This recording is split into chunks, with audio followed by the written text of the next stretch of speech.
Someone here could be enjoying doing something.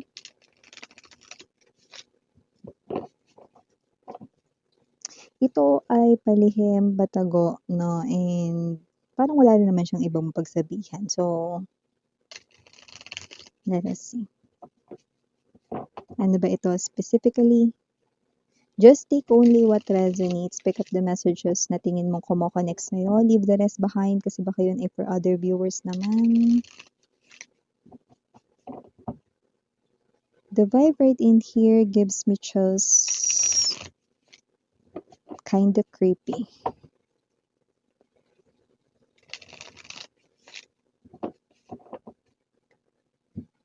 Let's see what's happening.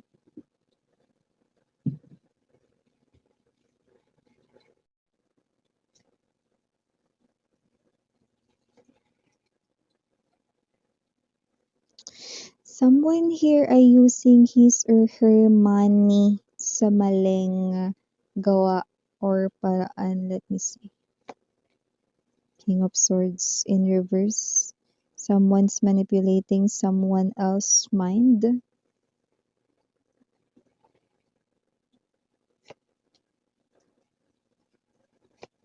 Oh.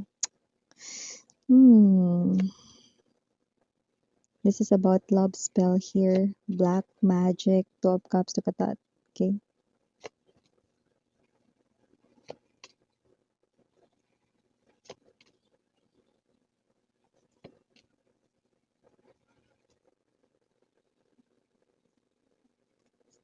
Okay. Let me just get straight to the point. Your person left you because the third party put a spell on him or her. The third party is using his or her money to gain power over your person here. Kinokontrol niya dito yung isip ng person mo, no? Okay? Sabihin na natin hindi ang emosyon ng person mo, pero yung brain niya or yung isip niya nakokontrol dito. And definitely, kaya ka iniwan rito ng person mo dahil eto, pwedeng katrabaho niya to, na mataas dito ang chance ng katrabaho niya to or kasamahan niya sa trabaho. Kilala niya dahil sa trabaho niya, okay? Just take only what resonates, okay? Natipuan siya ng taong ito, okay? Kaya kayo iniwan ng person mo na at sumama sa kanya dahil sa gayuma, okay? Don't get this wrong, but the third party believes in gayuma 100%. Okay? Kaya nagkakaroon ito ng bisa. Plus, kung sino man yung nahanap niyang gumawa noon, legit yung kanyang nahanap, no? Authentic na talagang kayang gawin iyon. Okay? But definitely, yun ay paglabag ng free will. Judgment energy, karma will definitely hunt the third party. Okay? So, nakita ko rito na parang kamakailan, no, itong third party na to, no, ay maaaring nagpa-renew. Taray, no, parang kontrata lang, no, renewal. Kasi tingnan mo, with this King of Swords energy, parang nawawala na ng bisa, eh, no? Parang naiisip ka na ulit, eh, no? Alam mo kasi may hangganan kasi yun, may limit lang, no? Kumbaga sa mga pagkain, no, may expiration din yun, no? So, para ma-renew yun, okay, puwedeng galing na naman siya ulit dun sa legit na may kayang gawin yun, no, and then nagbayad na naman siya ng money, ano. This person here could be literally holding some kind of authority, baka sa kanyang trabaho, baka sa kanyang propesyon or occupation, or baka may negosyo rin siya both. Okay, nakita natin dito na may pera siya. But, his or her money ay napupunta sa ganito because this person ay really crazy over your person. Yan. So, definitely malaki yung pagkagusto niya sa person mo kaya nag-end up na gawin niya itong bagay na ito. No? So, just like you believe it or not, this third person right in here also watch yung mga tarot or energy readings, no? And naniniwala rin siya rito, no, kay universe, no, and sa karma. Pero naisip niya rito, ano ba naman yung karma-karma na yan? Kaya niya naman daw yan salagin. Ay wow, 'no. Anong feeling niya siya si Superman or si Darna rito, 'no. Pero para sa kanya, parang willing siyang saluin yang karma na yan kung mangyayari naman yung gusto niyang mangyari 'no, kaya tinutuloy niya pa rin itong mga maling gawain na ito 'no. Pero kung papansin mo 'no, parang nag-aaksaya lang siya rito ng pera 'no, kasi meron din talagang expiration yun 'no, at talagang, malaki rito 'no ang bayad sa mga ganyan, ayan. Okay, so whatever the case may be, willing siya ritong magbayad kahit hulugan 'yan. Kung yun lang ang tanging paraan para mailaban niya itong connection na ito. So see, this person is trying to control, parang nabe-brainwash 'no, yung isip ng person mo because of this spell, love spell, black magic, no matter how you call it, this is something here 'no, na hindi maganda because this is attracting bad karma, yun, 'di ba? Tsaka hindi puwedeng manguha ng hindi inyo. Kaya kapagka nagnakaw ka sa tindahan or sa mga mart or sa mga store, 'di ba, 'pag nahuli ka, shoplifter ka, ibig sabihin mali yun, 'di ba? Merong, nakatakdang kaparusahan. So, kung sino man 'tong energy na ito, handa daw siyang tanggapin lahat ng 'yan, 'no? So, whatever it is, 'no, this person here ay willing to take all of the judgments sa outside world. Okay, kapag dumating na yung takdang panahon na makaharap niya rito 'no, si Hustisya, handa raw niya ritong saluin at matsugi ng dahil sa karma, yan o, see? Ibig sabihin sobrang hindi in love, eh. Sobrang obsessed siya sa person mo 'no, para gawin niya itong bagay na ito, yan. Nakita ko kasi dito na yung person mo 'no, puwedeng matagal-tagal na rin kasi kayo, gusto niya kasi ng mga matagal na relationship, eh. Or puwede rin kasi na yung person mo dito bigla na lang ayan 'no, bigla na lang kasi dito with the Five of Swords energy parang nagbago yung ihip ng hangin dito na parang biglang naging cold ang treatment sa'yo ng person mo, bigla rito siyang nanlamig, bigla ritong wala na siyang pakialam sa'yo, na wala siyang pakialam sa'yo na and then boom. Kasi this person here is doing those, love spells or black magic pala. See? Ay go, 'di ba? So, talaga ngayon nakakatakot talaga yung mga buhay, eh, 'no? Kasi nakakaisip sila ng mga ganyan-ganyang bagay. O bago natin pag-usapan 'no, yung napakawalang hiyang ginawa nitong third person na 'to. Batiin muna natin everybody. Hi and hello there everyone, my name is Yan. Welcome new subscribers. Returning is Tambayers Kapuyaters. Thank you so much. Kung di niyo pa alam, meron pa tayong main channel, The High Priestess. Link down below lang, no? Para makarating kayo there. Pwede kayong tumambay here and there. Okay? At syempre, pick up lang yung mga mensaheng kumokonek sa inyo. Wala din tayo dito yung gender, pakatandaan nyo yan. Reminders yan. Babae, lalaki, LGBT, lahat ay welcome. Possible din mag-switch ng roles. Why? General reading kasi ito. And at the end of the day, lahat ay may free will na free mong gamitin anytime, anywhere. Speaking of free will nga, di ba? Pero inaalisan ng person na ito ng free will ang person mo to choose. Pero tingnan mo, no, kamakailan lang, no? Kakagaling lang eh. Ito kasi ay update, mga babes. Na ibig sabihin, timeless tayo, pwede nangyari na 'to sa iba. Sa iba nangyayari na ngayon, sa iba mangyayari pa lang. Pero ito ay recent, more likely. So, puwedeng kakagaling niya lang do'n, pina-renew niya ito 'no, para magkaroon ulit ng visa kasi naiisip ka na ulit ng person mo.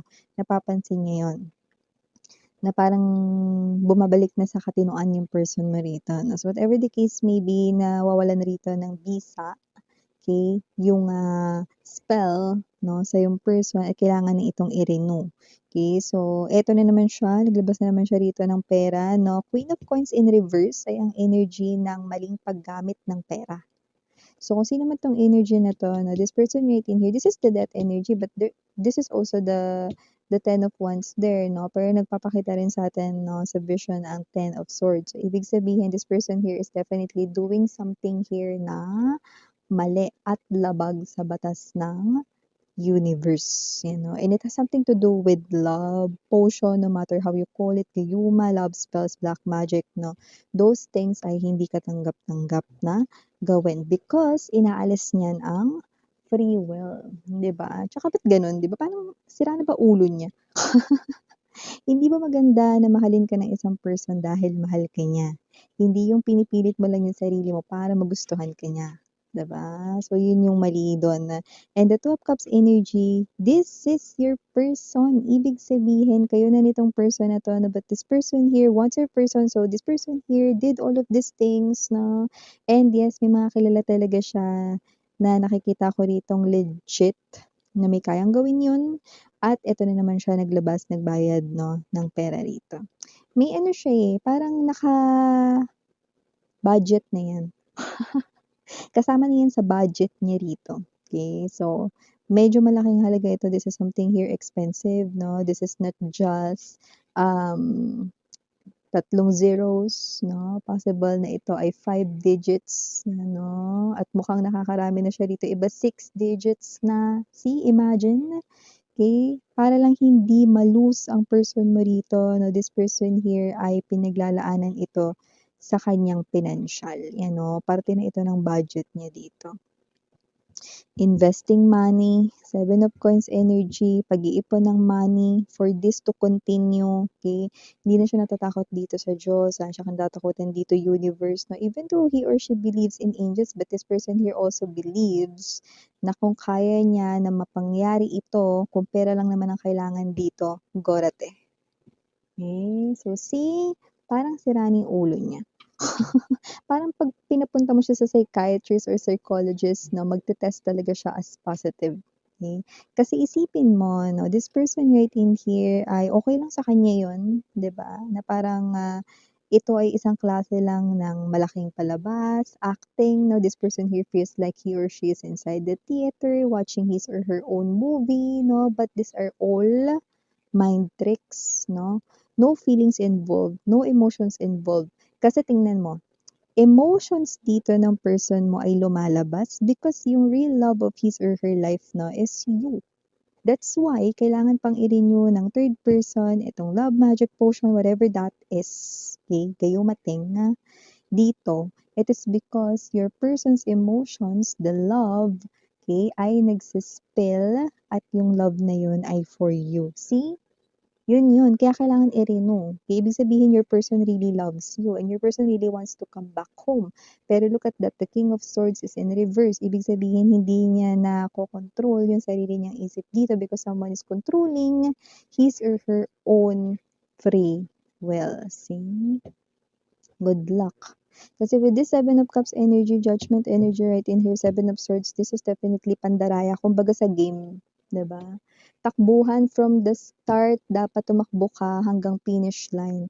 Pero siya, hindi siya nagtakbo sa start, no? Sumakay siya, tapos sa gitna bumaba, dun siya nagsimulang tumakbo. So definitely pandaraya 'yun. Okay? Isa yung klase ng pandaraya. But definitely the Judgment right in here, the weighing scale. Hindi ko alam kung saan siya kumukuha ng lakas dito. Pero handa siya ritong saluhin at salagin yan. Okay? Kapag ka-oras na tinawag siya rito ng hustisya. Okay? So with the 3 of Pentacles energy, 4 of Coins, and there's this 10 of Wands, hindi ko siya nakikitang sumusuko dito. Hangga't kaya niya mag-ipon, hangga't may pera rito, at hangga't buhay pa, kung sino yung legit na kayang gumawa nito, gora lang siya rito. At kung sakaling matsugi man, yung kaya niya rito no, na pinagagawa ng ganyan, okay? Meron pa siyang iba pang legit na mapupuntahan. See, imagine, gusto niya ditong i-live yung life niya rito, no, na happy siya rito, no, but, okay, na wawalan dito ng free will na sumaya yung person na yun, no. So, see, it's not love, diba? It's obsession, no? It's unhealthy desire, okay? And you cannot just get someone just because you like him or her. Mali yun, diba? So, kung sino man tong person na to, nakita ko dito wala siyang friends. So, maybe this is because of his or her ugali kasi. Pero nakita ko mapera siya. Kaya niya maglabas ng pera dito. Kaya niya magbayad anytime. Kaya niya rin dito na alam mo yung add-ons. Kunwari, di ba, bumili ka sa Crocs ng sandals, pwede mong lagyan ng mga clips sa ibabaw, yan, no. So, kahit na mahal na yung potion itself, yung black magic itself, yung spell itself, yung gayuma itself, kaya niya pa maglagay ng add-ons, no. Like, let's say, no, mas maging sweet pa yung person mo sa kanya, mas maging giving, makita lang walang iba kundi siya, no? Yun yung mga add-ons, no? At kahit pa mga parang tumataginting din yung presyo nun, kaya niya rin itong bayaran. See? Dahil yan ang kanya ritong ipagpapatuloy, so wala siyang pakialam rito 'no, sa iba pang mga puwedeng, idagdag diyaan, basta kaya niyang gawin yan. In other words, parang kakaawa siyang tingnan, pero nakakabwisit din. Kasi ginagamit niya rito 'no, alam mo matalino sana siya, eh, 'no, kaso ob-ob siya when it comes to love. Yan, nabaliktarin niyo na lang ob-ob, alam niyo naman nasa YT tayo dito baka ma-restrict ang kumare niyo, 'di ba? So, yan yung nakikita ko dito. Okey, initials na tayo, huwag kang mag-alala, yan 'no, darating rin at maghaharap sila ng hustisya, okey? Kaya huwag ka na masyadong malungkot diyan, mag-pray ka ng maaga niya ritong makaharap yung hustisya, kasi di siya makakatakas diyan, lalo na 'pag tinawag na siya, okey. So, initials dito nakikita natin capital letter S, capital letter D as in dog, capital letter B as in boy, capital letter M, capital letter H, capital letter J, capital letter R, and capital letter C. For small letters naman, we have U, A, P, E, N, and last but not the least, we have B as in boy. So yeah, ito yung mga mensahe nakuha natin here, no, about this person. Thank you so much, Rene Miriana, Ani for the girls, niya na doon for the boys. Sarang hail of enlightened. Anin.